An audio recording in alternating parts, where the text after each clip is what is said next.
C'est un sentiment énorme. Sincèrement, être à côté et le voir, c'est quelque chose d'extraordinaire. T'en as même un qui t'a frôlé, non? Ouais, ça fait un peu peur.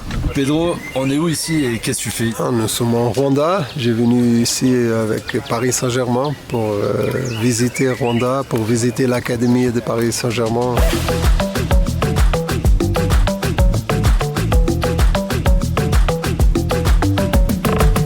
Le génocide a commencé le 7 avril dans tout le pays et immédiatement les milices ainsi que les forces génocidaires, les forces armées rwandaises, ils ont commencé à assassiner tous les Tutsis et aussi quelques Hutus modérés qui pourraient s'opposer à leur plan. Les Tutsis n'étaient pas considérés comme des êtres humains, ils les appelaient les cafards, ils les appelaient les serpents, donc tuer un serpent ou un cafard c'était très normal. Et dans seulement 3 mois, nous avons perdu plus d'1 million de Tutsis dans tout le pays.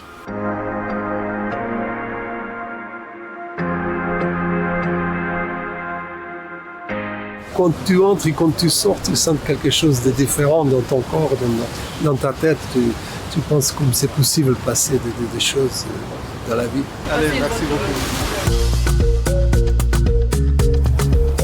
Le dernier samedi du mois au Rwanda, nous avons l'Umuganda, qui veut dire travaux communautaires en Kinyarwanda.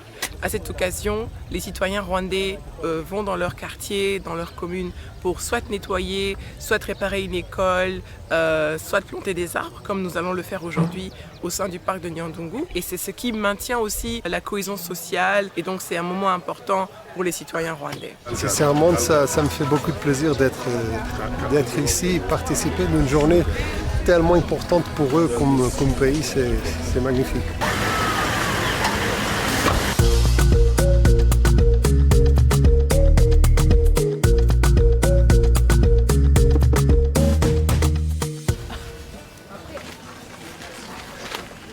Une peinture ancestrale où on utilisait de la bouse de vache mélangée avec un peu de cendre et d'autres végétaux pour faire la base, c'est parce que c'était en relief.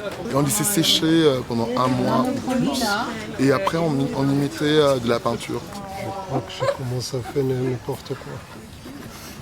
Et le Rwanda, il y a la culture, une culture qui est juste incroyable, que ce soit la vannerie, mais également les migongo. Ça correspond à l'art traditionnel rwandais?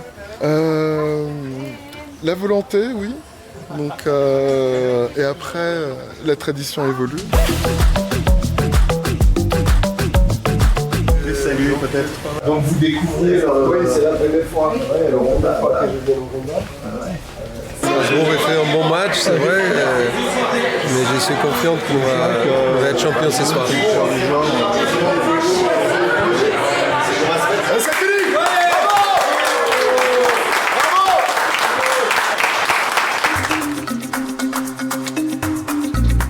C'est vrai qu'on comprend le Rwanda quand on sait d'où il vient. Ouais. Parce qu'on peut arriver ici, voir le pays tel quel et prendre ça pour acquis. Quand on voit d'où on est parti, on se rend compte du travail qui a été effectué.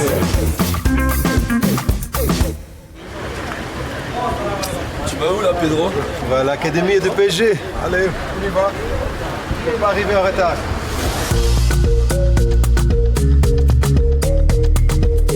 Ça, le moment pour moi plus important, c'est rencontrer les enfants avec le maillot de Paris Saint-Germain, ça me plaît beaucoup.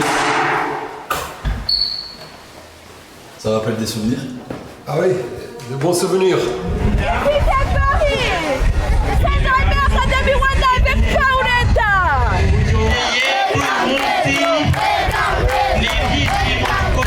PSG Academy, c'est des écoles de foot qu'on ouvre un petit peu partout dans le monde avec des partenaires pour partager notre savoir-faire technique et notre expertise en termes de formation de jeunes joueurs. Donc c'est des écoles de foot où on accueille des jeunes de 7 à 17 ans, même parfois un peu plus tôt, dès 3-4 ans, et où on les entraîne toute la journée avec des coachs qui sont formés par le PSG, qui suivent notre méthodologie d'entraînement. Cette académie au Rwanda, elle est particulière parce qu'elle s'inscrit dans le cadre du partenariat entre le PSG et Visit Rwanda. Donc elle est complètement gratuite, ce qui fait que la sélection s'est vraiment faite sur le niveau de jeu et sur la motivation.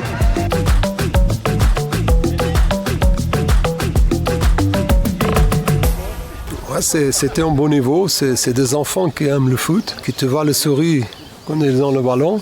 Et c'est ça le plus important. Et pour moi, regarder plus de 200 enfants avec le maillot de Paris Saint-Germain en Afrique, en Rwanda, c'est magnifique. C'est quoi la suite là maintenant pour toi? Ah, maintenant, on va partir à l'hôtel et après demain, on va voir le gorille. Il va être un moment spécial aussi.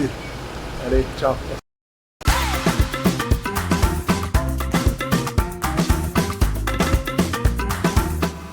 Ça me rappelle un peu des Açores, hein. Le vert, la nature.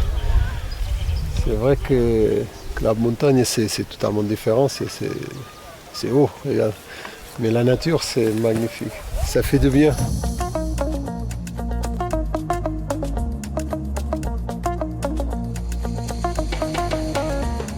Or, les gorilles de montagne sont dans les 3 pays principaux comme le Rwanda, le Congo ainsi que l'Ouganda. C'est là où on peut trouver les gorilles de montagne. Et il est en train de faire quoi là? Il mange donc l'eucalyptus. Il fallait piller pour trouver la sève, c'est là qu'il verse, pour mieux et faciliter donc la digestion, même quand ils se sentent mal donc, avec l'estomac. C'est pourquoi ils viennent chercher l'eucalyptus. C'est un plaisir énorme. Je ne peux pas te dire, c'est un sentiment énorme. Sincèrement, être à côté et le voir passer à 1 mètre de toi, c'est quelque chose d'extraordinaire.